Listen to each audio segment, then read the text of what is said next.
ሰላም ጤና ይስጥልኝ ፕራክቲስ እንግሊዝኛ ዩቲዩብ ቻናል ቤተሰቦች እንደምን ቆይታችኋል?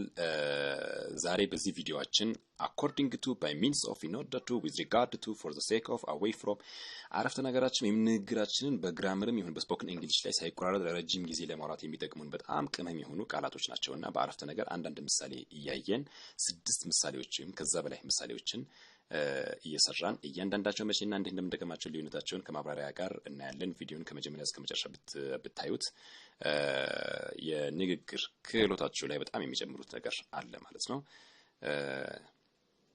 ወደ ትምህርቱ እንገባለን ማለት ነው። according to and by means of እነዚህ ሁለቱም phrase preposition በመባል ይታወቃሉ። phrase preposition ማለት ከአንድ በላይ ቃላቶችን አንድ ላይ ሆኖ preposition የሚመስርቱ ከሆነ እንደማለት ለምሳሌ according to by means of in order to with regard to for the sake of because of ከአንድ በላይ በሆኑ ቃላቶች የተመሰረቱ ናቸው። እነዚህ phrase preposition ይባላሉ። አንድ ብቻ ቢሆን ለምሳሌ from in at ብቻ ቢሆኑ ኖሮ preposition normal preposition ናቸው፣ simple preposition ናቸው። ግን እነዚህ phrase preposition ይባላሉ። አረፍተ ነገራችን ላይ በጣም advanced እንግሊዝኛ ንግግራችን ራሱ advanced የሚያደርጉልን ናቸው ማለት ነው።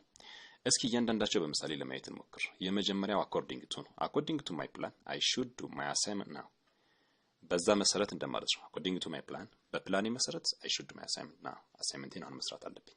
by means of ምን ማለት I do my math question by means of using calculator ይሄን በመጠቀም ይሄንን approach በመጠቀም ለማለት ፈልግ I do my math question የሂሳብ ጥያቄዎችን መስራት አለብኝ by means of using calculator በመጠቀም I study hard in order to pass the exam in order to ደግሞ ዓላማን ፐርፐዝን ለመግለጽ የምንጠቀምበት ነው። ይሄንን ለማድረግ እንዲህ ለመሆን እንዲህ ማድረግ አለብኝ። I study hard ጠንክሬ ማጥናት አለብኝ in order to pass the exam ፈተናውን ለማለፍ ማለት ነው። ዓላማን ነው የሚገልጸው። አንድ ነገር ለምን እንደምናደርገው ስናብራራ የምንጠቀማት አያያዥ ቃል ናት። እንግዲህ preposition ናት። with regard to ማለት with regard to my English score ይሄን በተመለከተ እንደማን ነው ሰዎች ብዙ ጊዜ with regard to question number 1 ጥያቄ ቁጥር 1ን በተመለከተ with regard to your idea አሁን ያነሳ ሐሳብ በተመለከተ የሆነ ነገር ልበል ሲሉ with regard to ይላሉ። with regard to my English score ስለ እኔ የእንግሊዝኛ ውጤት በተመለከተ it is the best in the class okay ከክፍሉ ሁሉ በጣም ምርጥ ውጤት ትላላችሁ።